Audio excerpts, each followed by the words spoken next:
Max Muller గారు వేదములను ఇంగ్లీష్లోకి translate చేశారండి. మహాసేవ చేశారండి, గొప్ప సేవ మన భారతదేశానికి. లేకపోతే ఈ ఉపనిషత్తులు, ఈ వేదాలు ఇవన్నీ తక్కిన ఫారిన్ కంట్రీస్కి ఎట్టా తెలుస్తాయండి. వారు ఇంగ్లీష్లోకి ట్రాన్స్లేట్ చేశారు.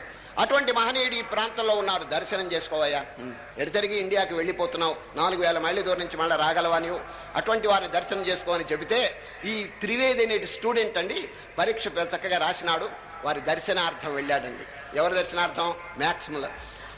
ఎప్పుడు ఈయన వెళ్ళాడో వారి ఇంటికి, ఆయన వేదములు అనువాదం చేస్తూ ఉన్నాడండి. ఎవరు? Max Muller. ఒక వేదంలో ఒక సంస్కృత సెంటెన్స్ వచ్చిందండి. అది మహా గంభీరంగా ఉందండి. నిగూఢమైనటువంటి భావం కలిగి ఉన్నది. దానికి ఇంగ్లీష్ ట్రాన్స్లేషన్ కుదరలేదండి. ఎవరికి? మ్యాక్స్ ముల్లర్కి. అవస్థ పడుతున్నాడు. దీనికి ఇంగ్లీష్ ఏమిటి, సరి అయినటువంటిది ఇంగ్లీషు, ఈ సంస్కృతం మహా నిగూఢంగా ఉంది.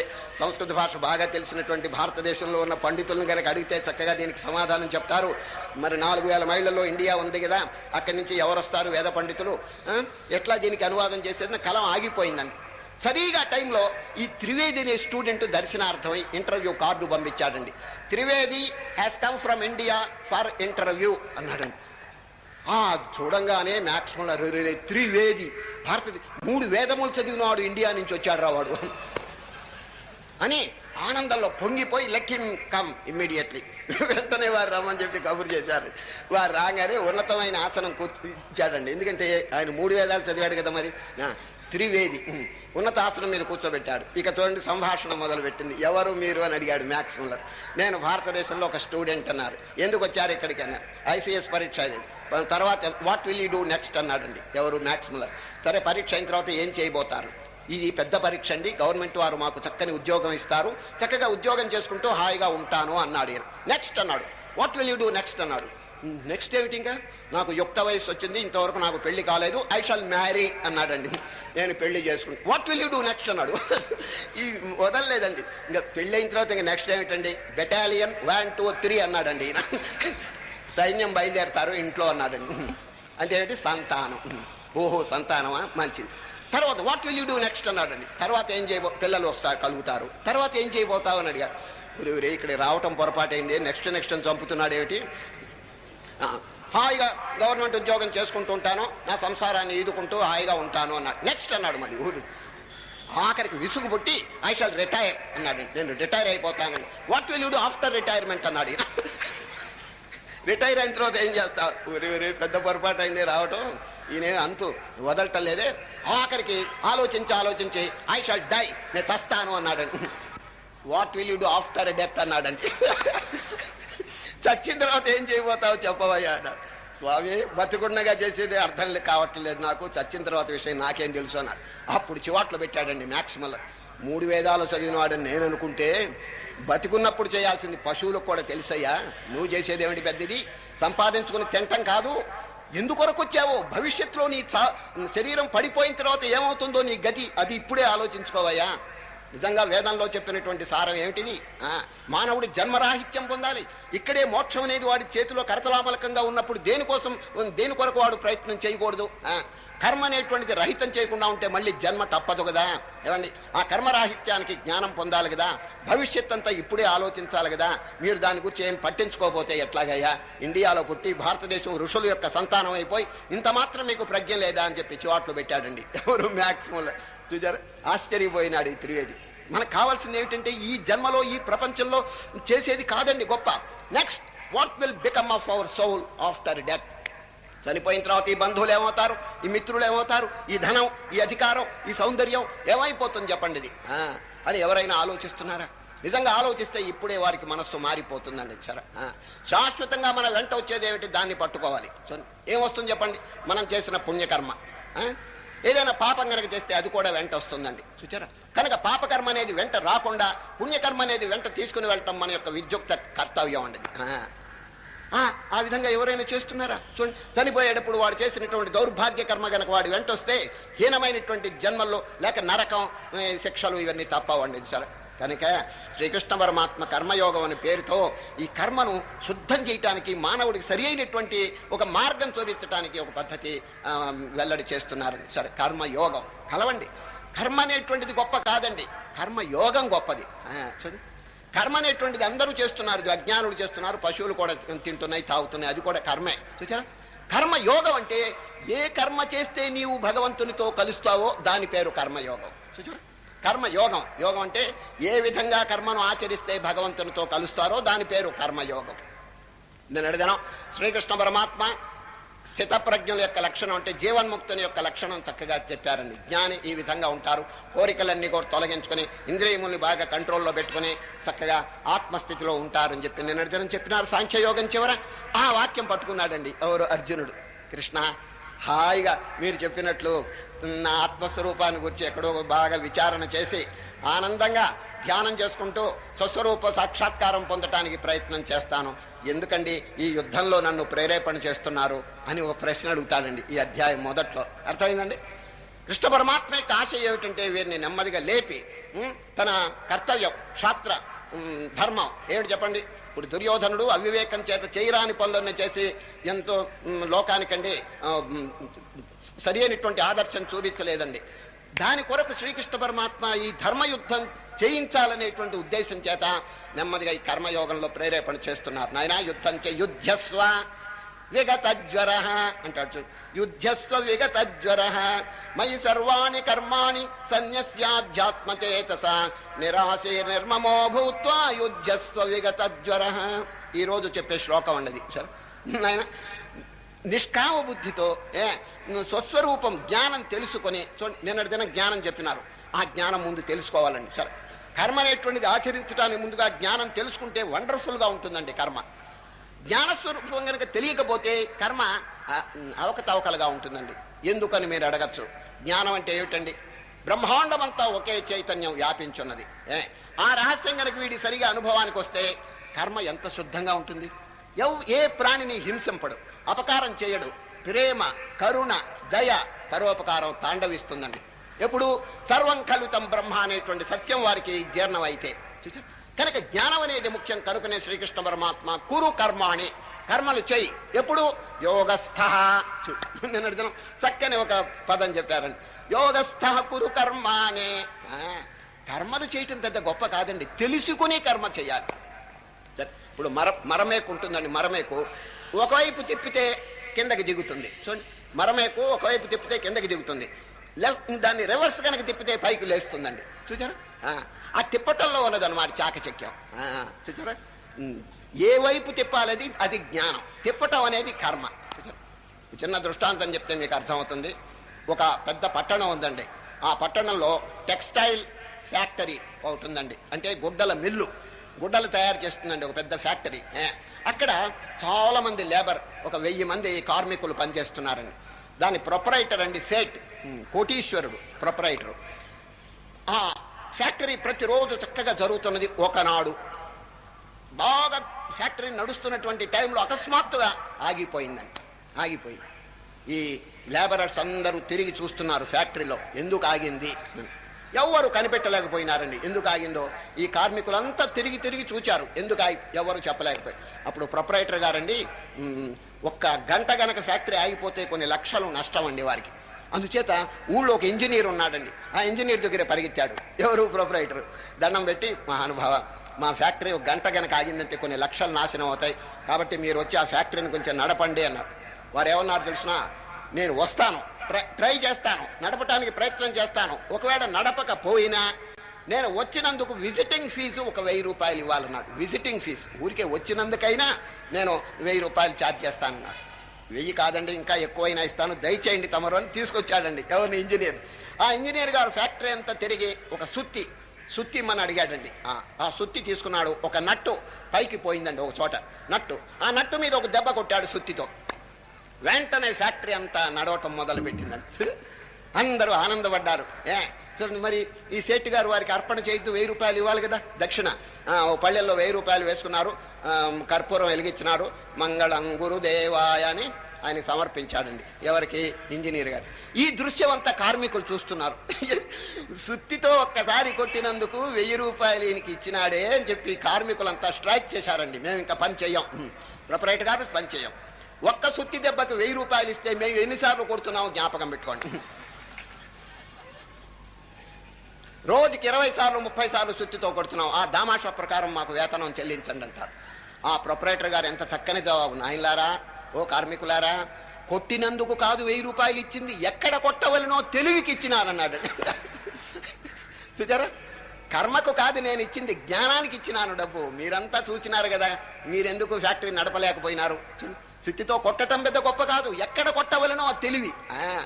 ఇదేనండి జ్ఞానానికి కర్మకి డిఫరెన్స్. చూడండి, కర్మ అనేది అందరూ చేస్తున్నారండి, కానీ ఏ విధంగా చేయాలి? చూడు, ఇప్పుడు భోజనం అనేది అందరూ చేస్తున్నారు. ఎట్లా చేస్తున్నారు? ఆ ఇచ్చిన వాడినే మర్చిపోతున్నారండి. భోజనం ఎవరిచ్చారో వారిని ఫుల్గా మర్చిపోతున్నారండి. కృష్ణ పరమాత్మ ఏం చెప్పినారు? నాయన, వడ్డన అంతా పూర్తయిన తర్వాత బ్రహ్మార్పణం బ్రహ్మ హవేర్ బ్రహ్మాగ్నౌ బ్రహ్మణాహుతం బ్రహ్మైవ తేన గంతవ్యం బ్రహ్మకర్మ సమాధిన. 4వ అధ్యాయం 24వ శ్లోకం. ఇది తీర్థం తీసుకుని ఈ శ్లోకం చెప్పి ప్రోక్షించి నైవేద్యం. చూచారు, ఎవరు మనకి ఇచ్చినారు చెప్పండి? భగవంతుడు కదా. ఏమండి మీకెట్లా తెలుసునంటే, రేపు 15వ అధ్యాయంలో చెప్తారు కృష్ణ పరమాత్మ. ఓ అర్జున, నేను భూమిలో ప్రవేశించి సస్యములను వృద్ధి చేస్తాను, మీరు భోజనం చేసినటువంటి ఆహారము నేను జీర్ణం చేస్తాను. అహం వైశ్వానరో భూత్వా ప్రాణినాం దేహమాశ్రిత ప్రాణాపాన సమాయుక్త పచామ్యన్నం చతుర్విధం. కనుక భగవంతుడు మనకి ఇచ్చినాడు, లేకపోతే మనం ఎట్లా తయారు చేసుకోగలం భోజనాన్ని చెప్పండి? లేకపోతే ఆ భూమిలో మనకేమైనా తెలుసునా? ఆ శక్తి ఎవరికున్నది? మనకి లేదు. భగవానుడు మన ఉత్పత్తి చేసినాడు. కాబట్టి ఎవరు ఇచ్చినారో వారికి అర్పణ. దీని పేరే నైవేద్యం అంటారు. చూడండి, ఓం ప్రాణాయ స్వాహ, ఓం అపానాయ స్వాహ, ఓం జ.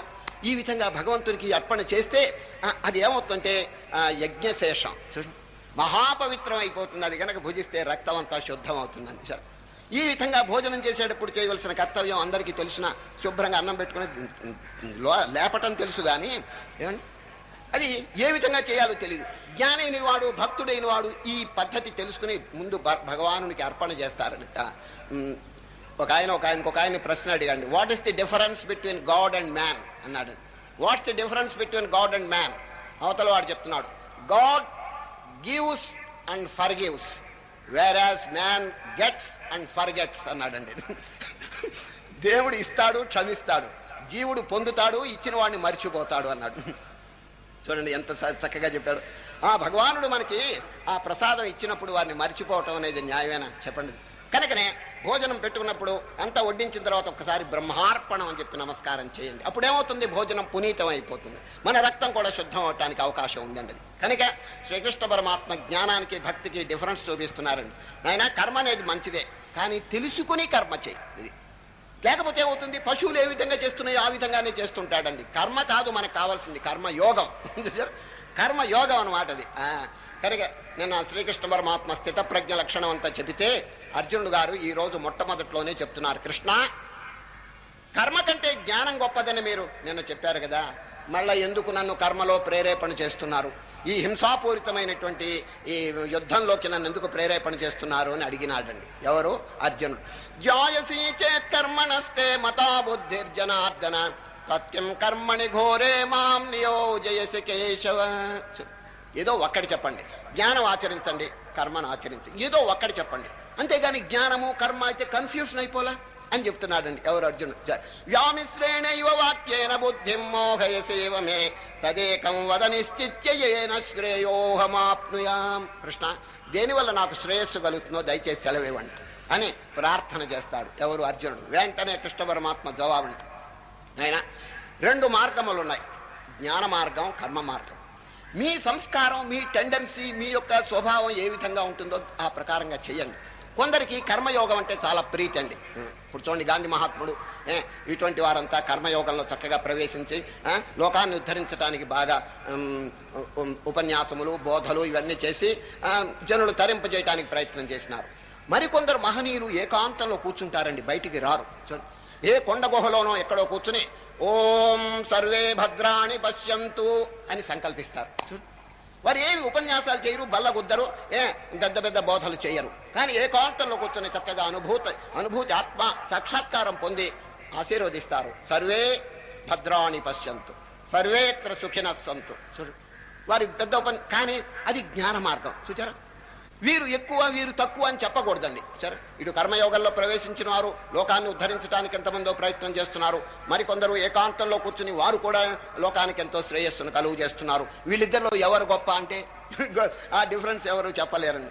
ఇద్దరు వారి వారి స్వభావాన్ని అనుసరించి లోకానికి ఉపకారం చేస్తున్నారు. అదే కృష్ణ పరమాత్మ నాయన లోకేస్మిన్ ద్విధానిష్ట పురా ప్రోక్త మయా నఖ జ్ఞానయోగేన సాంఖ్యానాం కర్మయోగేన యోగినాం. ఆయన రెండు మార్గములు నేను ఇదివరకు చెప్పినాను, కర్మ మార్గం, జ్ఞాన మార్గం. ఎవరి సంస్కారం ఎట్లా ఉంటుందో ఆ విధంగా ఆచరించాలి. కానీ అంటాడు బట్ కర్మయోగం ఆచరించకుండా జ్ఞానం కలగటం కష్టం. చూచారు, ఎందుకంటే ఈ కర్మయోగం ద్వారా చిత్తశుద్ధి కలుగుతుందండి. సరే, చిత్తం అంటే మనస్సులో అనేక జన్మార్జితమైనటువంటి పాప పంకిలం ఉంటుందండి. ఏమండి, పాపం పోవాలంటే పుణ్యం కావాలి.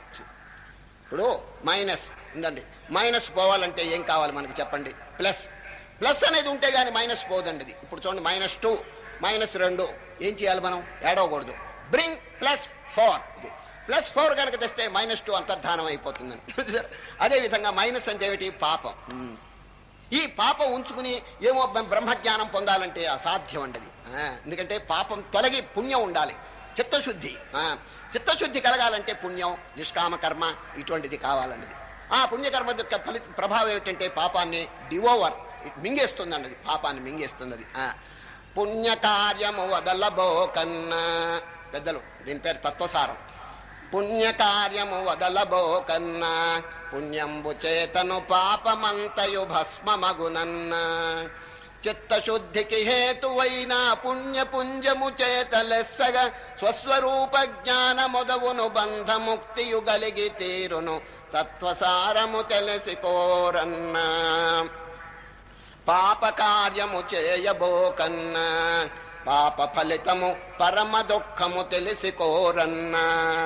రాక్షసత్వము పారద్రోలి దైవభావము కుదుటపరచి పాపగంధము లేశమైనను లేకయుండుము చిత్తమందున తత్వసారము తెలిసికోరన్నా. అర్థమైందండి? ఆ పాపం అనేటువంటిది పోవటానికి పుణ్యం అనేది రావాలి. ఇప్పుడు ఇంట్లో మురికి నీరు ఉందండి, మురికి నీరు పోవాలంటే మంచినీటితో కొట్టి పారేసేయాలి. పోతాయండి, బయటికి పోతాయి. కనుక ప్రతి వారు తమ హృదయంలో ఏమైనా పాపం ఉన్నదా, ఏమైనా దోషం ఉన్నదా, ఏదైనా పొరపాటు చేసినానా అని చెప్పి వెతుకుతూ ఉండాలని. ఇదేనండి ఇంట్రాస్పెక్షన్, ఆత్మ పరిశోధన. ఊరికే ముక్కు మూసుకుని కూర్చోవటం కాదండి ధ్యానం అంటే.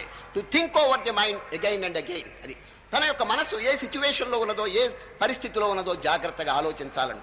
దానిలో ఏదైనా గనక దోషములుంటే వెంటనే దాన్ని కడిగి వేయటానికి ప్రయత్నం చేయాలి. అంతేగాని మేనమేషాలు లెక్కబెడుతూ ఇప్పుడు కాదని చెప్పి దోషాలు గనక పెంచుకుంటూ ఉంటే ఆఖరికి మనస్సు అంతా ఖరాబ్ అయిపోతుంది అన్నది. ఎప్పుడు మనస్సు అపవిత్రం అయిపోయిందో, అద్దంలో మురికి అద్దంలో ముఖం ఎట్లా కనిపించదో ఆత్మస్వరూపం అనుభూతి కాదండి, అనుభూతం కాదండి. అందుచేత శ్రీకృష్ణ పరమాత్మ నిన్నటి దినం జ్ఞానం చెప్పి ఈరోజు వెంటనే కర్మను శుద్ధం చేసేటువంటి ప్రయత్నం చెప్తున్నారు. జ్ఞానం యొక్క సహాయం చేత అది బాగా జ్ఞాపకం ఉంచుకోండి. జ్ఞానం అంటే ఏంటి? బ్రహ్మాండమంతా ఒకే చైతన్యం వ్యాపించున్నదనేటువంటి పరమసత్యమే జ్ఞానం. ఆ జ్ఞానం కనుక తెలిస్తే ఇంకొక ప్రాణి మీద ఎందుకు అపకారం కలుగుతుంది? మొట్టమొదటి ఉపనిషత్తు ఏమిటి చెప్పండి? ఈశావాస్యం. ఈశావాస్యోపనిషత్తులో చక్కని మంత్రం, యస్మిన్ సర్వాణి భూతాని ఆత్మైవాభూద్విజానతః తత్ర కో మోహః కశ్యోక ఏకత్వమనుపశ్యతః.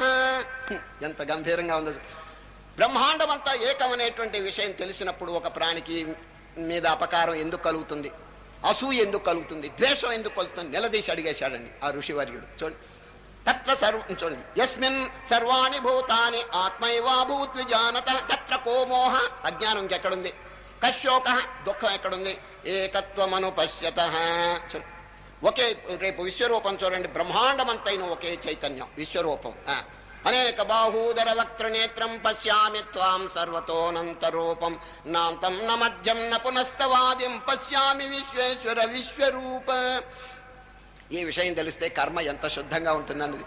కనుకనే మహనీయులు ఏం చెప్తే కొంచెం జ్ఞానం తెలుసుకో, జ్ఞానం తెలుసుకొని కనుక కర్మ ఆచరిస్తే ఎంత ఆనందంగా ఉంటుందంటే ఎంతసేపటికి త్యాగం త్యాగం చారిటబుల్ స్పిరిట్, సాక్రిఫిషియల్ స్పిరిట్. ఎందుకు? Not I but thou. చూడు, ఇదండి మంత్రం. ఎంతసేపటికి ఉత్తముడైనటువంటి వాడు జ్ఞానం తెలుసుకుంటే నేనే అనుభవించాలనే స్వార్థం వాడికి ఉండదండి. సరే, కలకత్తాలోనండి ఒక తత్వజ్ఞాని ఉన్నాడండి, ఫిలాసఫర్. వారి పేరు మీలో చాలా మందికి తెలిసి ఉంటుంది. మహదేవ గోవింద రెనడే. రెనడే అనేటువంటి గొప్ప ఫిలాసఫర్ ఉన్నాడండి. ఆయన గారికి చాలా మంది శిష్యులు అక్కడక్కడ ఉన్నారండి. ఈయన సన్యాసి కాదండి, గృహస్థుడు. ఎవరు? రెనడే. ఆయనకి చాలా మంది శిష్యులు అక్కడక్కడ ఉన్నారు. మే నెల వచ్చిందండి. మే నెల వస్తే మామిడి, ఒక రైతు, ఒక శిష్యుడు అండి, ఈ శిష్యుడు రైతు అండి, ఆయనకి పెద్ద తోట ఉంది. ఆ మామిడి తోట సరిగా మే నెల వచ్చినప్పుడు మంచి మంచి మామిడి పళ్ళు కాసినాయండి. ఎవరికి? రైతు గారికి. కలకత్తాలో ఉన్న గురువు గారికి పండ్లు పంపిస్తే ఎంత ఆనందంగా తింటారు, భుజిస్తారు అని ఒక బుట్టలో అన్ని ప్యాక్ చేసినాడండి. ఎవరో శిష్యుడు ప్యాక్ చేసి కలకత్తాలో రెనడేకి పంపించారండి. పంపిస్తే ఆర్ఆర్ వచ్చింది. రెనడే గారు తెప్పించారండి బుట్ట. ఎక్కడి నుంచి? స్టేషన్ నుంచి. ఇంటి దగ్గర తెప్పిస్తే ఇంట్లో ఉన్న కుటుంబ వాసులంతా పరిగెత్తుకొచ్చారు. ఎందుకంటే మామిడి పళ్ళ బుట్ట కదా, అందరికి ఇష్టమేది. ఆ బుట్ట విప్పుతున్నాడండి. విప్పి ఒక్క పండు తీసుకుని చెక్కు తీసి ఒక్క ముక్క నోట్లో వేసుకున్నాడండి. ఎవరు? రెనడే. తక్కిన పండు అంతా బుట్టలో వేసేసాడు. తినలేదండి, ఒక్క మొక్క తిన్నాడు. ఎవరు? రెనడే. ఈ దృశ్యం భార్య చూచిందండి పక్కన. ఏమండి, మామిడి పండు పుల్లగా ఉందా అని అడిగింది. కాదు కాదు, నా జీవితంలో తిన్న పండ్లు అన్నిటికంటే మధురంగా ఉంది అన్నాడు. మరి ఎందుకు ఒక్క మొక్కే తిన్నారు, తక్కినంత దాంట్లో పారేశారు ఏమిటంటే, అంత తీపిగా ఉన్నది కాబట్టే ఇతరులకి అది వినియోగింపబడుతుందని నేను ఇచ్చాను, నేను వదిలేశాను. నేను అనుభవిస్తే ఎట్లా తీపిని? ఆ తీపి అందరూ గనక పంచం అనుభవిస్తే ఎంత ఆనందం. వాళ్ళు సంతోషిస్తుంటే ఆ సంతోషం నాది, అందువల్ల నేను దాన్ని బుట్టలో వేసేసాను అన్నారు. చూడండి ఎంత త్యాగబుద్ధి. నిజంగా ఈ కాలపు వాళ్ళైతే ఆ తీపి దెబ్బకి బుట్ట బుట్ట ఫైసలు అయిపోయేదండి. ఎవడు వదలడండి, ఎవరు వదలడు. చూడండి, ఈ త్యాగబుద్ధి ఎప్పుడు కలుగుతుంది చెప్పండి? అది ఆ జ్ఞానం కలిగినప్పుడు. నాయన నేను ఒక్కడిని అనుభవిస్తే ఎట్లా, మీరు కూడా అనుభవించండి అని చెప్పి. హిందీలోనండి ఒక చక్కని వాక్యం ఉందండి. ఏంటంటే, కళ్యాణ్ అనే ఒక పత్రిక మీరు కూడా వినుంటారు. గోరఖ్పూర్ గీతా ప్రెస్ నుంచి అద్భుతంగా ఉంటుందండి. భక్తి మార్గం చక్కగా హిందీలోన. దాంట్లో జనుల్లో 3 రకాల వాళ్ళు ఉంటారు అని రాశారండి ఒక పత్రికలో. ఆ 3 వారి పేర్లు చెప్తున్నాడు. మొదటి ఉత్తముడు, మధ్యముడు, అధముడు. ఉత్తముడు యొక్క స్వభావం రాశాడండి. అది హిందీ పత్రిక దండి, హిందీలో ఉన్నది. తెలుగు కూడా చెప్తాను. తేరా. తేరా అంటే ఏమిటి చెప్పండి? నీది. మేరా అంటే నాది. ఉత్తముని యొక్క స్వభావం ఎట్లా ఉంటుందో చెప్పారు. తేరా హీ తేరా, మేరా భీ తేరా అంటాటండి వాడు ఉత్తముడు. నాయన నీది నువ్వు అనుభవించు, నాది కూడా నీకు ఇస్తాను. ఇది ఉత్తముని స్వభావం అండి, సాక్రిఫిషియల్ స్పిరిట్. తేరా హీ తేరా, మేరా భీ తేరా. మధ్యముడు స్వభావం ఏంటంటే, తేరా హీ తేరా, మేరా హీ మేరా అంటాటండి వాడు. నీది నువ్వు తిను, నాది నేను తింటా, నువ్వు నన్ను అడగబాక, నేను నీకు ఇవ్వను. ఇదండి తేరాహి తేరా, మేరాహి మేరా. ఇది మధ్యముడు. వీళ్ళ వల్ల ఏం చిక్కు లేదండి, ఎందుకంటే ఎవడు కూడా వాడు చూసుకుంటాడు. ఇక అధముని యొక్క స్వభావం అండి, మేరాహి మేరా, తేరాభి మేరా అంటాట. నాది నేను ఉంచుకుంటా, నీది కూడా ఇక్కడ బారాయి అంటాడు. దరిద్రుడు అండి, పరమ దరిద్రుడు, హోప్లెస్ స్పెసిమెన్ అండి. ఇది ఎప్పుడు కలుగుతుందంటే ఇటువంటి భావం అజ్ఞానం. చూడండి, అజ్ఞానం చేత. చూడండి, ఇప్పుడు శ్రీకృష్ణ పరమాత్మ ఏం చెప్పినారు నిన్న జ్ఞానయోగంలో? చెప్పండి, బ్రహ్మాండమంతా ఒకే చైతన్యము, శాశ్వతమైనటువంటి ఆత్మస్వరూపం అని. ఆ రహస్యం తెలిస్తే ఇంకా కర్మ ఎంత శుద్ధం అవుతుందో చూడండి. అది ఎంత శుద్ధం అవుతుంది. నాదేమి లేదు, నీవే తినవయ్యా, నీవే అనుభవించు, నువ్వు తింటుంటే ఆ ఆనందం నా ఆనందం. దీని పేరు రేపు 6వ అధ్యాయంలో ఆత్మౌపమ్యం అంటాడండి శ్రీకృష్ణ పరమాత్మ. ఆత్మౌపమ్యం అంటే ఏమిటి? Treat others as your self. ఇదండి ఇటువంటి సిద్ధాంతం అంటే మహాగంభీరమైందండి. చాలా మంది అక్కడక్కడ పుస్తకాల్లో ఏం రాస్తారు తెలుసిన? Treat your neighbour as your brother అంటాడు. నీ పక్కింటి వాడిని నీ సోదరుని వలే చూడని చెప్తే కృష్ణ పరమాత్మ దాన్ని ఒప్పుకోలేదండి. ఎందుకంటే బ్రదర్ అంటే సోదరుడు కదా. సోదరుడు ఇప్పుడు కలహించుకుంటున్నారండి అక్కడక్కడ. మరి సోదరత్వం సిద్ధాంతం ఎట్లా అవుతుంది చెప్పండి? ఇప్పుడు ఎవరైనా వకీళ్ళు ఉంటే వకీల్ని అడగండి, వకీళ్ళు గారు మీకు వచ్చే కేసులు ఎట్లా ఉన్నాయని. వెంటనే చెప్పేస్తాడు, అన్నదమ్ముల కేసులు అంటాడు ముందు. సోదరుడు కలహించుకుంటే సిద్ధాంతం ఎట్లా అవుతుంది? సోదరత్వం. అయ్యా సోదరత్వం మంచిదే, treat your neighbour as your brother మంచిదే. మరి బ్రదర్స్ అట్లా ఉంటే కదా కలహం పెట్టుకుని అవస్థ పడుతున్నారండి. అందుచేత శ్రీకృష్ణ పరమాత్మ బ్రదర్హుడ్ అనేది క్యాన్సిల్ చేశాడు. No brotherhood at all. Treat your neighbour not as your brother but as yourself. నీ వలే చూసుకోవాలి, తన మీద ఎవరికైనా ద్వేషం ఉంటుందా? ప్రపంచంలో ఎవరి మీదైనా ద్వేషం ఉండొచ్చు, కానీ తన మీద ఎవరికి ద్వేషం, పరమ ప్రేమ ఉంటుందండి అది. ఒక ఆశ్రమంలోనండి శ్రీరామ నవమి వచ్చిందండి పండగ, మొన్న వచ్చింది చూడండి. ఆ పండగలో ఆశ్రమ భక్తులంతా చేరారు. ఎక్కడ? ఆశ్రమంలో. గురువు గారు రాముల వారి పటం పెట్టి పూజ చేయించాడండి అందరి చేత. పూజ అంతా అయిపోయిన తర్వాత ప్రసాదం ఒక పళ్ళలోనండి శిష్యుడిని పిలిచి, నాయన అరటి పళ్ళు చాలా వచ్చినాయి కదా, భక్తులు తెచ్చినాయి, ముక్కలు కోసి అందరికి ప్రసాదం పెట్టు అన్నాడండి. ఎవరు? గురువు గారు. శిష్యుడు అట్లాగే ముక్కలు కోసి అందరికి పెట్టబోతుంటే, నాయన ఈ 100 మంది భక్తుల్లో ఎవరి మీద నీకు ఎక్కువ ప్రీతి ఉంటుందో వాడికి ముందు ముక్క పెట్టు, తర్వాత అందరికీ పంచిపెట్టు అన్నాడండి. అర్థమైందండి? ఈ 100 మంది భక్తుల్లో నీకు ఎవరి మీద ఎక్కువ ప్రేమ ప్రీతి ఉంటుందో వాడికి ముందు ముక్క పెట్టి తర్వాత అందరికీ పెట్టు అన్నాడండి. ఎవరు? గురువు గారు. వాడేం చేశాడో తెలుసండి, మొదటి ముక్క వాడి నోట్లో వేసుకున్నాడండి. వాడు ఏమిరా ఇట్లా చేసినామంటే, స్వామి అందరికంటే నా మీద ఎక్కువ ప్రీతి అన్నాడండి వాడు. చూచారు? ప్రతి వాడికి ఇంతేనండి. దీని పేరే ఆత్మౌపమ్యేన సర్వత్ర. కృష్ణ పరమాత్మ ఆయన ట్రీటెడ్ యాజ్ యువర్ సెల్ఫ్. అది తన మీద ఎవరికి ద్వేషం ఉండదు కదా, పరమ ప్రీతి ఉంటుంది. కాబట్టి ఇతరుల మీద కూడా అంత ప్రీతి కలిగి ఉండు. ఎంత అద్భుతమైన సిద్ధాంతం అండి. ఆత్మౌపమ్యేన 6వ అధ్యాయం అండి, రేపు రాబోతున్నది. ఆత్మౌపమ్యేన సర్వత్ర సమం పశ్యతి యోర్జున సుఖం వా యది వా దుఃఖం సయోగి పరమో మతః. ఆంధ్ర పత్రిక దాని ఎడిటోరియల్ పైన ఒక చక్కని భారత పద్యం రాస్తారండి. మొదటి నుంచి రాస్తున్నారు, నాగేశ్వరరావు గారు ఉన్నప్పటి నుంచి. ఒరులేయవియునరించిన నరవర అప్రియముతన మనంబున కగుదా నొరులకున విసేయకునికి పరాయణము పరమ ధర్మ పథములకెల్లన్. Do as you would be done by. ఇదండి సిద్ధాంతం. అర్థమైందండి? Do unto others what you expect to be done to you by others. ఇతరులు నీకు ఏది చెయ్యాలని అనుకుంటున్నావో దాన్ని నీవు ఇతరులకి చెయ్యి. ఇదండి కర్మయోగం యొక్క రహస్యం. ప్రతి ప్రాణి నీ స్వరూపం కదా, ఏమండి? మరి నీవు నీ సుఖాన్ని ఎంత అపేక్షిస్తున్నావో పరప్రాణికి కూడా సుఖాన్ని అంత అపేక్షించు. శ్రీకృష్ణ పరమాత్మ కర్మయోగంలో సిద్ధాంతీకరించింది ఇదేనండి. అది ఆయన ఏ ప్రాణి మీదైనా దయ ప్రేమ అనేది వర్షింపచేయి. నీ మీద నీకెంతో ప్రేమ ఉంది కదా, వీళ్ళందరూ భగవత్ స్వరూపం కదా, అందరూ నీ వలే ఉన్నారు కదా. మరి ఒక ప్రాణి బాధపడుతుంటే ఆ బాధ నీ బాధ కదా. చూడండి, ఇది ఎవరైనా ఉన్నదా చెప్పండి? ఇప్పుడు ఉన్నటువంటి అట్మాస్ఫియర్ ఎట్లా ఉన్నదో చూడండి. అది ఎంతసేపటికి పరప్రాణ్ణి బాధ పెట్టాలని, పరదేశాన్ని కబళించాలని, ఇంకొకరికి అపకారం చేయాలని, ఇటువంటి పరిస్థితుల్లో నిజంగా భగవద్గీత కనుక ప్రచారం అయిందంటే తప్పకుండా ఈ పరోపకార బుద్ధి అభివృద్ధి కాక తప్పదండి. ఒక ప్రాణికి ఉపకారం చేయాలని మనం అంటే ఎందుకు అని అడుగుతాడు అవతల వాడు, ఎందుకు ఉపకారం చేయాలని. అప్పుడు దానికి శాస్త్రం ఏం చెప్పింది తెలుసునా? నాయన, నీలో ఏ శక్తి ఉన్నదో, నీలో ఏ స్వరూపం ఉన్నదో ఆ స్వరూపం ఎదుటి వాళ్ళలో కూడా ఉన్నది. నీ సుఖాన్ని నువ్వు ఎట్లా అపేక్షిస్తున్నావో పరసుఖం కూడా అట్లాగే అపేక్షించు. చూడు, తోటి ప్రాణిని నీవు నీవలే జూచుచు మెలగుచుండుము ఓయి మనసా. మానస బోధ. తోటి ప్రాణిని నీవు నీవలే జూచుచు మెలగుచుండుము ఓయి మనసా. నీ సౌఖ్యమును ఓలె పరసుఖంబును కూడా కాంక్షించుచుండుము మనసా. జగతి యందున్నట్టి దేహంబులన్నీయు నీ యొక్క రూపాల మనస. సత్యమును తెలుసుకొని ప్రాణులన్నిటి ఎడల దయగల్గియుండుము మనస. శాస్త్రాల సారము వివరించి తెలిపెదా శ్రద్ధగా వినుము ఓ మనస. పరహితమే పుణ్యము పరపీడ పాపము దయజూపు ఎల్లడెల మనస. ఇటువంటి సిద్ధాంతములండి భగవద్గీతలో చక్కగా ప్రతిపాదింపబడింది. కనుక ఇటువంటివి కనుక బాగా జీర్ణమైతే ఇంకా తాను తగ్గించుకుని ఒక ప్రాణికి ఉపకారం చేస్తాడండి. అందుచేత ఈ కర్మయోగంలో మొట్టమొదటి శ్రీకృష్ణ పరమాత్మ జ్ఞానమును తెలుసుకో, జ్ఞానమును తెలుసుకుని తర్వాత కర్మ చేయండి, శుద్ధంగా ఉంటుందండి. పరోపకార బుద్ధి పొంగి పరులతో ఉంటుందండి అది. కనుక మొట్టమొదటి శ్రీకృష్ణ పరమాత్మ అర్జునుడు అడిగిన ప్రశ్నను పురస్కరించుకుని, నాయన లోకల్లో 2 మార్గాలు ఉన్నాయి, జ్ఞాన మార్గం, కర్మ మార్గం. ఎవరి సంస్కారం, ఎవరి యొక్క ప్రవృత్తి ఎట్లా ఉంటుందో ఆ విధంగా ఆచరించండి, దాంట్లో ఏం తప్పులేదు. కానీ అంటారు, కర్మయోగం మొట్టమొదట ఆచరించకుండా జ్ఞానయోగంలో అనుభవం రావటం కష్టం అనేసాడు. It's impossible. కర్మ అనేది ఎలిమెంటరీ కోర్స్, జ్ఞానం అనేదండి గ్రాడ్యుయేట్ కోర్స్ అండి, అంటే కాలేజీ కోర్స్ అండి. సరే అయ్యా, మీరు ఎలిమెంటరీ కోర్స్ పాస్ కాకపోతే మీరు కాలేజీకి ఎట్లా వెళ్తారు చెప్పండి?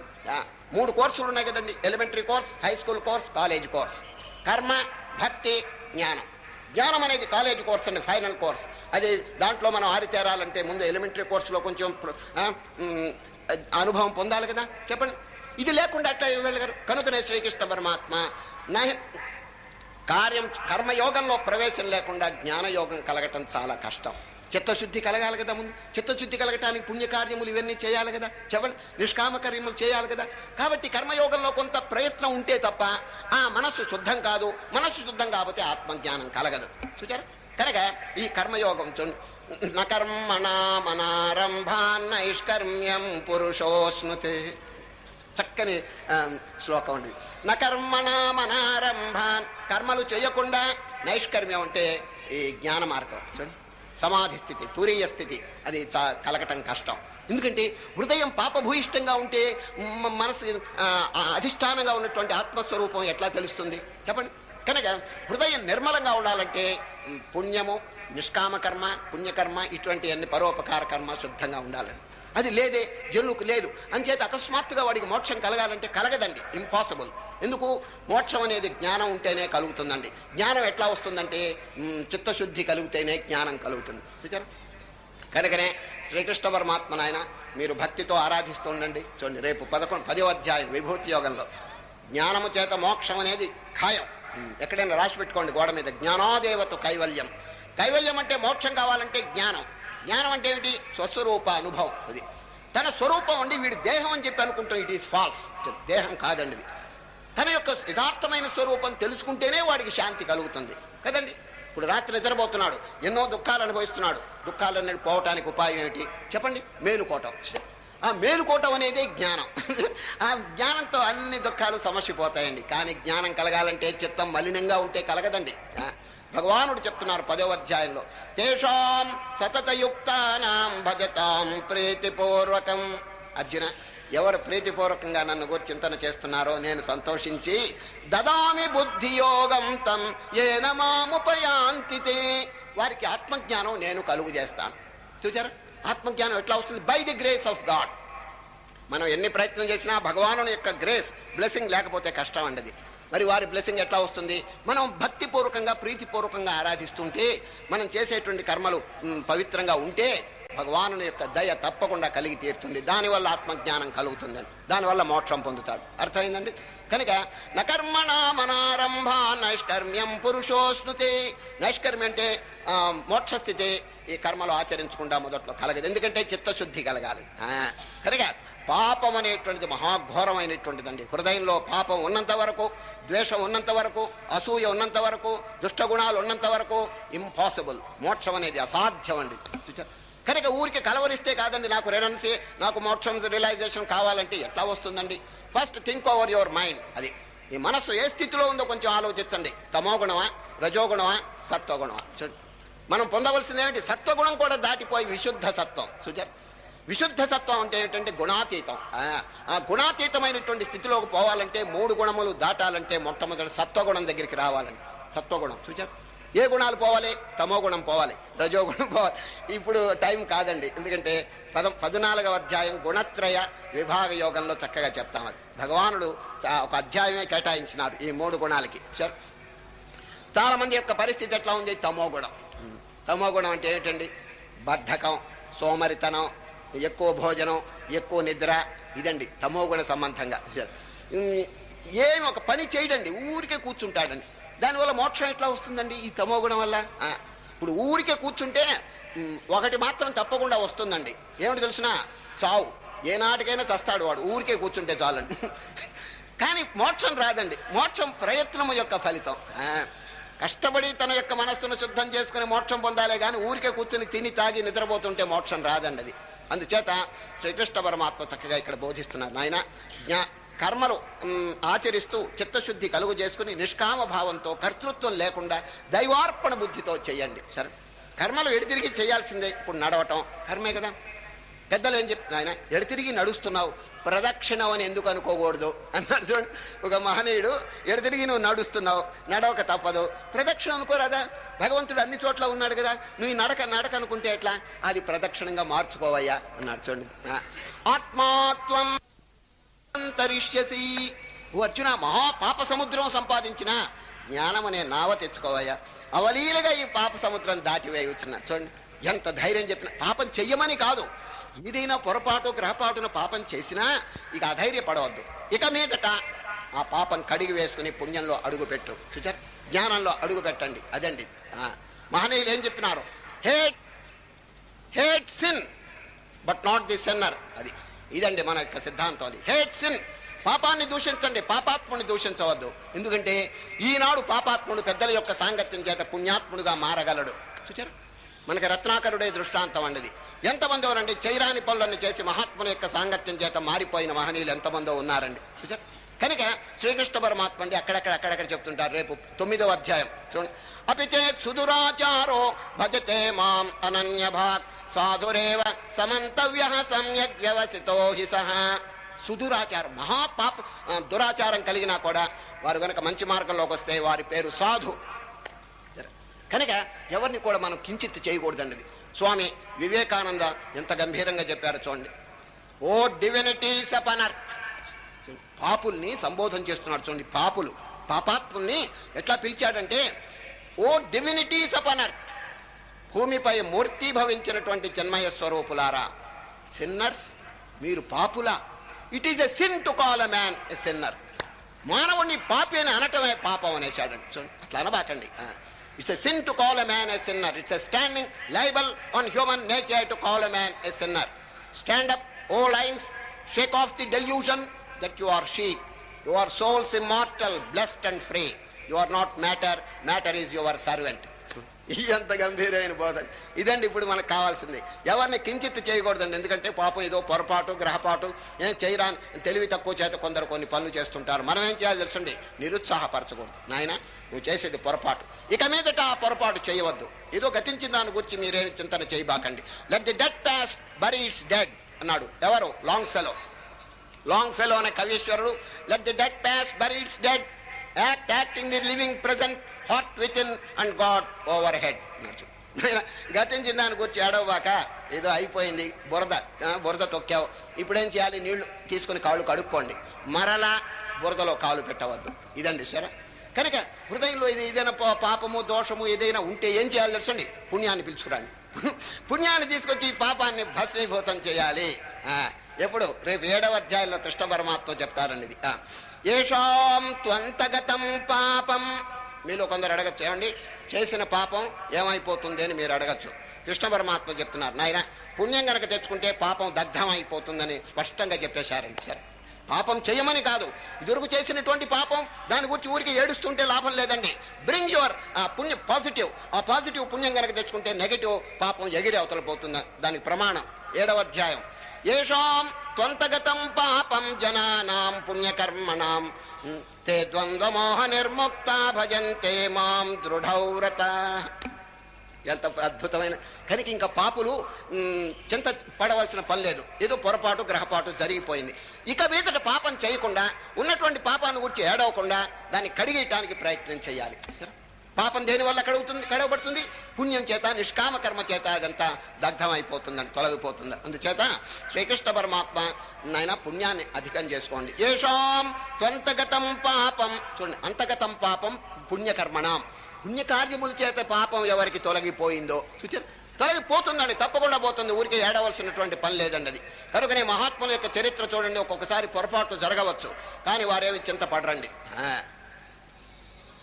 Fight for the best, face the worst. ఇదండి వారి యొక్క సిద్ధాంతం, పెద్దల యొక్క సిద్ధాంతం. అయినా మంచి కోసం పోట్లాడండి. దారిలో ఏదైనా బాధలు వస్తే దాన్ని అధిగమించండి. Surmount difficulties.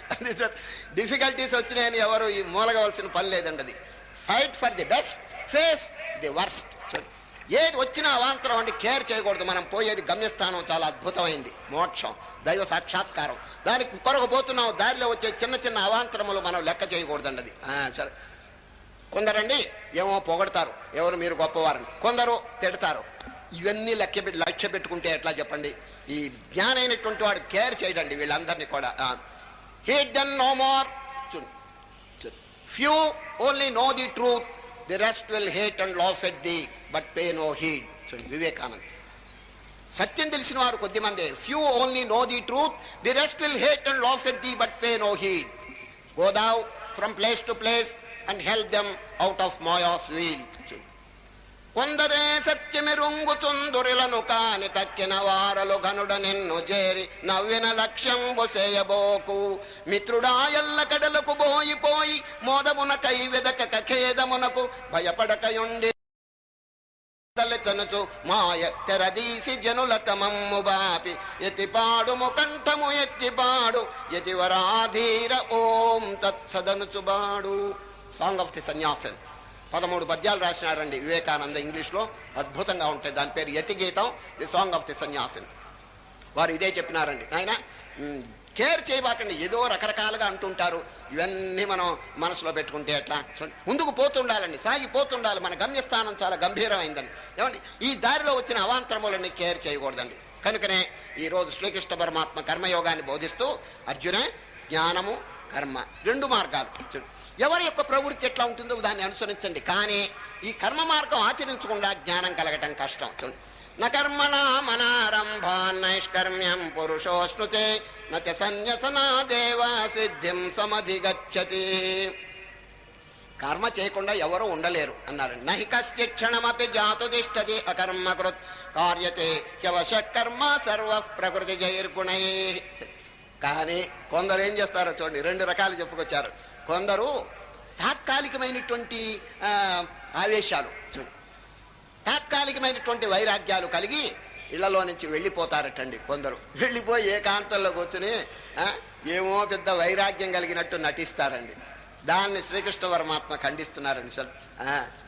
ఇప్పుడు జరగటం లేదండి. అక్కడక్కడ ఇళ్లలో ఏదో పోట్లాడుకునో లేకపోతే ఏదో కలహాలు పెట్టుకునో వదిలిపోతారండి, ఎక్కడికో పోతారు. పాప ఇంట్లో వాళ్ళంతా బాధపడుతుంటారు. ఆయన అక్కడ చేసింది ఏమిటి? ఏం లేదండి, మోక్షం కలగదండి. అక్కడ ఏకాంతంలోకి వెళ్తే మనస్సు ఎట్లా ఎక్కడ ఉంటుందండి? శరీరం ఆశ్రమంలోనో మఠంలోనో ఎక్కడో ఉండొచ్చుగాక, మనస్సు అదే శ్రీకృష్ణ పరమాత్మ నిలదీసి అడుగుతున్నారండి.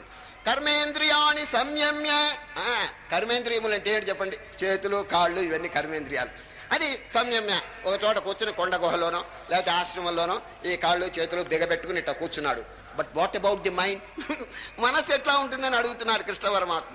కర్మేంద్రియాన్ని సంయమ్య యాస్తే మనసా స్మరన్ ఇంద్రియార్థాన్ విమూఢాత్మ మిథ్యాచార సౌచ్యతే. దొంగ నాటకం అన్నాడు. అక్కడ కూర్చుని ఏకాంతంలో కాళ్ళు బిగబెట్టుకుని చేతులు బిగబెట్టుకుని కొండ గుహలో కూర్చుని నా ఇంట్లో వాళ్ళంతా ఏం చేస్తుంటారు, ఇదే గొడవ అండి. అక్కడ ఏ జాడీలో ఏ పచ్చడి ఉంది అది కూడా జ్ఞాపకం పెట్టుకుంటాడు వాడు. అంతేనండి, వాడికి మనస్సు ఎక్కడ ఉంటుంది? ఇంటి మీదే ఏడుస్తూ ఉంటుందండి. దాన్ని శ్రీకృష్ణ పరమాత్మ ఎట్లా కనిపెట్టారో కానీ విమర్శ చేసి ఖండించేస్తున్నారండి. కర్మేంద్రియాన్ని సంయమ్య యాస్తే మనసా స్మరన్ ఇంద్రియార్థాన్ విమూఢాత్మ మిథ్యాచార సౌచ్యతే. అట్లా చేయబాకండి. మరి ఏం చేయాలి? యస్వింద్రియాని మనసా నియమ్య. ఇంటి దగ్గర ఉండి మీ ఇంద్రియములు మనస్సు నిగ్రహించుకోండి. ఇంటి దగ్గర ఊరికి పరిగెత్తబాకండి, ఎక్కడో ఇక్కడికి అక్కడికి. అక్కడ వెళ్ళి చేసేదేమిటి చెప్పండి? ఇంకా మీరు ఎక్కడైనా ఆశ్రమాలకు వెళ్ళాలంటే అప్పుడప్పుడు వెళ్ళి ఒక వారం రోజులు ఆశ్రమాల్లో ఉండి అక్కడ ఉన్న డిసిప్లిన్, అక్కడ ఉన్న క్రమశిక్షణ బాగా అభ్యసించి తర్వాత ఇంటి దగ్గరికి వచ్చి దాన్ని అమల్లో పెట్టండి. సరే, ఇది చాలా మంచిదండి. అంతేగాని అన్ని తెగదెంపులు తెచ్చుకుని అక్కడికి వెళ్తే ప్రారంభ స్థితిలోనండి అసాధ్యం అండి, మనస్సు నిలవదండి. అది అదే చెప్తున్నారు శ్రీకృష్ణ పరమాత్మ. First purify your heart at home. అది ఇంటి దగ్గరే చక్కగా మీరు ప్రాక్టీస్ చేసుకోండి. ఆశ్రమంలో చేసే సిద్ధాంతాలు నియమాలు మీరు ఇక్కడ ఆచరణలో పెట్టుకోండి. డిసిప్లిన్ చూచారా? ఇప్పుడు ఆశ్రమాల్లోనండి 4:30 గంటలకి గంట కొడతారండి. మీరు ఎప్పుడైనా రండి ఆశ్రమాలకి, చూడండి. 4:30 గంటలకి ఫస్ట్ బెల్, అందరూ నిద్రలేస్తారండి. 5:30 సెకండ్ బెల్, అందరూ ఒక సామూహికంగా గీతాపారాయణ, భగవద్ధ్యానం, నామ సంకీర్తన ఇవన్నీ చేస్తుంటారు. చూచారు? ఈ నియమాలు ఇంటి దగ్గర ఎందుకు పెట్టుకోకూడదు చెప్పండి? ఇప్పుడు 4:30కి వాళ్ళు లేస్తే వీళ్ళు 4:30కి ఎందుకు లేవకూడదు చెప్పండి? కొందరు లేవాలని ప్రయత్నం చేస్తుంటారు, వాళ్ళకి మెలకు రావటం లేదండి. అప్పుడు ఏం చేయాలి తెలుసండి? ఒక అలారం గడియారం ఏదన్నా పెట్టుకుని తొందరగా నిద్ర లేవటం నేర్చుకోవాలండి సార్. లేక ఇంకో చిన్న సలహా చెప్తాను. పొద్దున్నే లేవాలంటే ఇది బ్రహ్మ ముహూర్తం, ఉషక్కాలం. చాలా అద్భుతమైన అట్మాస్ఫియర్ అండి. ఎప్పుడు ఉషక్కాలం, బ్రహ్మ ముహూర్తం అంటారు. ఆ టైం చాలా మంది నిద్రలోనే గడిపేస్తున్నారు. అది మంచిది కాదండి. అది ఆ టైంలోనండి అనేక మంది మహర్షులు, యోగి పుంగవులు ధ్యాన నిమగ్గులై ఉంటారు. The whole atmosphere will be filled by spirituality, divine atmosphere. మనం కూడా నిద్ర లేచి కొద్దిసేపు కనుక ధ్యానం చేస్తే we can receive the spiritual current. చూసారా? బ్రహ్మాండమంతా ఒక ఆధ్యాత్మిక తరంగం వ్యాపిస్తున్నది. అది మనం గ్రహించడానికి అవకాశం. కనుకనే బ్రహ్మ ముహూర్తం అని దానికి పేరు పెట్టారు. ఆ టైం అంతా నిద్రలోనండి, తమస్సులో గడిపేస్తున్నారు చాలా మంది. సరే, ఒక ఊళ్ళోనండి 2 సోమరులు ఉన్నారండి, పరమ సోమరులు. ఒకడు 8ంటికి నిద్ర లేస్తే ఇంకోటి 9:30కి లేస్తాడండి వాడు పొద్దున. 2 స్నేహితులండి, బర్డ్స్ ది సేమ్ ఫెదర్ అని ఇంగ్లీష్లో చెప్తారు చూడండి. ఆ 2 సోమరులు స్నేహితులండి. ఒక సోమరికి ఊరు ప్రయాణం వచ్చిందండి రేపు. పొద్దున్నే 5 గంటలకి రైలు బయలుదేరుతుందండి. వీడెక్కడ నిద్ర లేస్తాడండి, 8ంటికి లేచేవాడు పొద్దున్నే 5 అంటే 4ంటికే నిద్ర లేవాలి. అందువల్ల వాడు ఏం చేస్తాడంటే తన స్నేహితుడి దగ్గరికి పోయినాడు. వీడి మించిన సోమరండి వాడు. నాయన, మై డియర్ ఫ్రెండ్, రేపు పొద్దున 5 గంటలకి రైలుకి వెళ్ళాలి, 4 గంటలకు వచ్చి కొంచెం లేపుతావా అన్నాడు. తప్పకుండా లేపుతాను, 3:30కి వచ్చి జ్ఞాపకం చేయబోయ్ అన్నాడండి వాడు.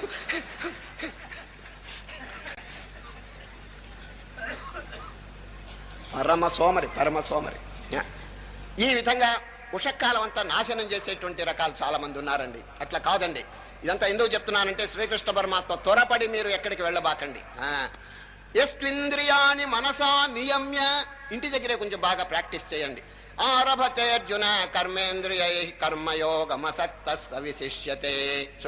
మనస్సుని జ్ఞానేంద్రియములను కొంచెం జాగ్రత్తగా నిగ్రహించాలి. కర్మేంద్రియాలు నిగ్రహించడం పెద్ద కష్టం కాదు. కర్మేంద్రియం అంటే చేతులు కాళ్ళు ఎవడైనా బెగబెట్టుకుని కూర్చోవచ్చండి, అది పెద్ద గొప్ప కాదు. మనస్సులో ఉండే మాలిన్యం పోవాలంటే ఇట్ టేక్స్ టైం. అది ఏకాంతంలో మా ఆశ్రమాల్లో అప్పుడప్పుడు మనం వెళ్ళి ఆ డిసిప్లిన్, క్రమశిక్షణ నేర్చుకుని అది ఇంటి దగ్గర ఆచరణలో పెట్టడం చాలా మంచిదండి. అది ఒక ఊళ్ళో ఒక చోట జరిగిన విషయం వినండి. ఒక ఆయనండి ఇంట్లో పోట్లాడాడండి. పోట్లాడి ఆశ్రమానికి పరిగెత్తుకెళ్ళాడు. పరిగెత్తి వెళ్తే ఎట్లా వెళ్ళాడు తెలుసండి, గృహస్థాశ్రమంలో ఉన్నవాడండి ఒక ఆయన. పరిగెత్తిన గురువు గారికి మధ్యాహ్నం 12 గంటలకి దండం పెట్టాడండి. అక్కడ ఆశ్రమంలో గురువు గారు ఒళ్ళంతా చెమట కారుతున్నది. పరిగెత్తుకుంటూ వచ్చాడు. ఏమయ్యా, ఏమిటి కథ అన్నాడు. ఏమి లేదండి, మిమ్మల్ని ఒక కోరిక, ఒక ప్రార్థన చేయాలని వచ్చినాను. ఏమిటన్నాడు. సన్యాసం ఇప్పించండి అన్నాడండి. సన్యాసం. ఏమయ్యా, అంత తేరగా ఉందా సన్యాసం అంటే? అసలు ఎవరు నీవు, ఎందుకు వచ్చినావు, సన్యాస సంకల్పం నీకు ఎందుకు కలిగింది చెప్పవయ్యా అన్నాడు. స్వామి క్షమించండి, అవన్నీ ఆ గొడవలన్నీ మీకెందుకు, అడిగాను ఇవ్వండి అన్నాడు. అట్లా ఇవ్వరయ్యా, సన్యాసం అనేది అట్లా ఊరికే ఇవ్వరు, విషయం ఏమిటో చెప్పు, నీకెందుకు ఈ మార్పు కలిగింది మనసులో. అప్పుడు చెప్పాడండి, ఇంటో మా కుటుంబం వాళ్ళతో పేచీలు వచ్చింది, కలహాలు వచ్చినాయి, నాకు మనసు విరక్తి పుట్టిపోయి ఇక్కడికి పరిగెత్తుకొచ్చాను, సన్యాసం ఇప్పించండి అన్నాడు. అయితే నేను సన్యాసం ఇస్తాననుకో, మళ్ళా నువ్వు ఇంటి మొహం పెట్టవా అన్నాడు. అప్పుడండి గయోపాఖ్యానుడు పద్యం చెప్తాడండి. జలనిధులింకుగాక కులశైలములేడును గ్రుంకుగాక, ఇంటి గడప తొక్కనే తొక్కను అన్నాడండి.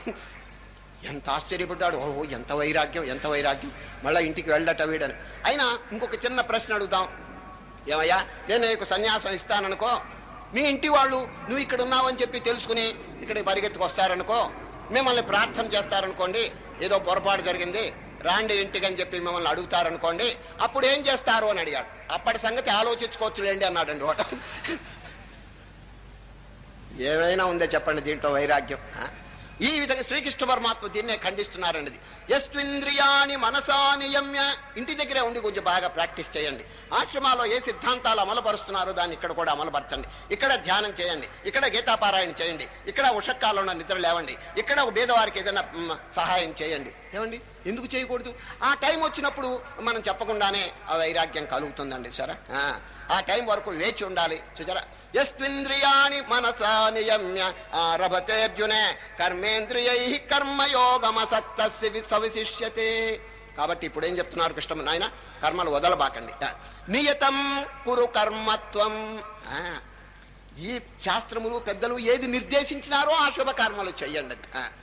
నియతం కురు కర్మత్వం కర్మజ్యాయో హి అకర్మణ. అకర్మణ, కర్మ చేయకుండా ఊరికే ఉన్నదానికంటే కర్మ చేయటం మేలు. చూచారు, ఊరికే ఉంటే ఏమవుతుందో తెలుసండి, తమోగుణం. ఆ తమోగుణం వల్ల ఏమీ ఉపయోగం లేదండి. అది ఇంకా రజోగుణం గలవాడు ఏదో కోపతాపాలు కలిగినా అవతల వాడు ఏదైనా చివాట్లో పెడితే మళ్ళీ దారికి వస్తాడండి. తమోగుణం వాడు మరీ హోప్లెస్ అండి. ఇది గోడ. ఇప్పుడు చూడండి, గోడ ఎట్లా ఉంది చెప్పండి, గోడకి ఏమైనా పుణ్యమా, గోడకి పాపమా? ఆ విధంగా ఉంటాడండి తమోగుణం గలవాడు. ఎందుకు పనికి వాడి జీవితం అంతా వ్యర్థం అయిపోతుందండి. ఈ రజోగుణం గలవాడు ఏదో ఇతరుల యొక్క మందలింపు వల్ల వాడు మంచి దారికి రావచ్చును, అది కూడా భంగమేనండి. రజోగుణం తమోగుణం ఈ రెండు మహా ప్రమాదకరమైనటువంటి పరిస్థితులు అండి. హృదయాన్ని బాగా పరిశోధించాలి. సత్వగుణం వచ్చిందా లేదా? ఏమిటి సత్వగుణం చెప్పండి? దయ, ప్రేమ, కరుణ, పరోపకారం, అహింస, వైరాగ్యము, భక్తి, ఆత్మవిచారణ, ఇదంతా సత్వగుణం అండి. ఈ సత్వగుణం కనుక వస్తే హృదయం ఎంతో నిర్మలంగా ఉండి ఎంత గొప్ప అనుభూతి కలుగుతుందంటే చెప్పడానికి లేదండి. జ్ఞానం కలగటానికి సత్వగుణం అనేది చాలా సహాయపడుతుందండి. అది హృదయం అద్దం మోస్తరు గనక నిర్మలంగా ఉంటే ముఖం అనేది ఎంత స్వచ్ఛంగా కనిపిస్తుందో, అదేవిధంగా ఆ హృదయంలో ఈ పాపభూయిష్టమైనటువంటి సంకల్పములు, వృత్తులు గనక ఎగిరిపోతే హృదయంలో ఆటోమేటిక్గా వారి సాక్షాత్కారం కలిగిపోతుందండి. కనుకనే శ్రీకృష్ణ పరమాత్మ ఈ కర్మయోగాన్ని ప్రోత్సహిస్తున్నారు. నాయనా, జ్ఞానం అనేది మొట్టమొదట్లో అందరికీ వంట పట్టదు. ముందు చిత్తమును శుద్ధం చేసుకోండి, ఒక ఉపకార భావన కలిగి చేసుకోండి. ఏదో విధమైనటువంటి సేవ, ఈ సేవ వల్ల, నిష్కామ కర్మ వల్ల ఏమవుతుందంటే చిత్తశుద్ధి, అంటే ప్యూరిఫికేషన్ ఆఫ్ హార్ట్. అది ఇంగ్లీష్లో ఒక చక్కని వాక్యం. The more the service, the more the purification. చక్కని వాక్యం. The more the service, the more the purification. The more the purification, the more the expansion. The more the expansion, the more the illumination. The more the illumination, the nearer is the salvation. ఎంత చక్కగా చెప్పారు. ఎంతంత వరకు మన హృదయం పవిత్రం అయిపోతుందో అంతంత మోక్షానికి దగ్గర పడుతుంటాం మనం. ఆ హృదయ శుద్ధి కనుక లేకపోతే, పాపం కనుక ఘనీభవించుంటే, ఈ cannot realise in this birth, impossible. ఎవరు కూడా మోక్షం పొందలేరండి. కనుక ఈ పాపం అనేది ఘోరమైనటువంటి విషయం. దాన్ని తొలగించటం ఎంత శీఘ్రంగా ఉంటే అంత మంచిదండి. కనుకనే శ్రీకృష్ణ పరమాత్మ ఈ కర్మయోగమును చక్కగా ప్రోత్సహించిన ఆయన, ఎగ్జామిన్ యువర్ హార్ట్. అది మీ హృదయాన్ని, మీ ఏదైనా కనుక దుష్ట సంకల్పములు ఏదైనా కనుక ఉంటే వెంటనే దాన్ని పారద్రోలండి. దుర్బుద్ధి కనుకుంటే దాన్ని వెంటనే పారద్రోలండి. అట్లా అనేక జన్మల నుంచి కూడగట్టుకున్నటువంటి పాడు సంకల్పాలు, పాడు వృత్తులు, దురభ్యాసములు ఉంటాయండి జనుల్లో. దాన్ని ప్రయత్నపూర్వకంగా పోగొట్టాలి. అట్లా పోగొట్టకపోతే ఏమో తెలుసండి, ఆ జ్ఞానం అనేది కలగనే కలగదు. జ్ఞానం కలగకపోతే వాడికి శాంతి, మోక్షం అనేది సిద్ధించదండి. ఇది సందర్భం వచ్చింది కాబట్టి చెప్తున్నాను. అనేక జన్మల నుంచి పేరుకుపోయినటువంటి కొన్ని దుర్గుణాలు ఉంటాయండి. దీని పేరే వాసన. వాసన తెలుగులో వాసన కాదండి. తెలుగులో వాసన అంటే స్మెల్. దుర్వాసన, సద్వాసన అంటారు చూడండి, మంచి వాసన. అది కాదు. సంస్కృతంలో వాసన అంటే టెండెన్సీ, సంస్కారం. అనేక జన్మల్లో చేసినటువంటి పాడలవాట్లు అండి. దీని పేరు దుర్వాసన. ఈ వాసనలు ఎప్పుడు హృదయంలో ఉంటాయో ఇట్స్ ఇంపాసిబుల్. ఇక మానవుడికి జ్ఞానం కలగనే కలగదు, కలిగినా నిలవదండి. అందుచేత శ్రీకృష్ణ పరమాత్మ మన వేద శాస్త్రములన్నీ వాసనాక్షయం, తత్వజ్ఞానం, వాసనాక్షయం, మనోనాశం, మూడండి. ఏ శాస్త్రమైనా మీరు చదవండి, ఈ మూడు సాధనలు తప్ప ఇంకోటి లేదండి. మళ్ళీ చెప్తున్నాను, తత్వజ్ఞానం, వాసనాక్షయం, మనోనాశం. ఈ మూడిట్లోనండి తత్వజ్ఞానం చాలా ముఖ్యం. దాని ద్వారా వాసనలు పోగొట్టుకోవాలి. వాసనలు పోగొట్టుకుంటే మనస్సు ఆటోమేటిక్గా డిజాల్వ్ అయిపోతుందండి. సార్, మనస్సు అనే దానికి అసలు రూపం లేదండి. అనేకమైనటువంటి సంకల్పములు, వృత్తులు ఇవన్నీ చేరితే మనస్సు అయింది. మన వేదముల్లో, శాస్త్రముల్లో మనస్సును డిఫైన్ చేస్తున్నారు. వినండి, వాట్ ఈజ్ మైండ్.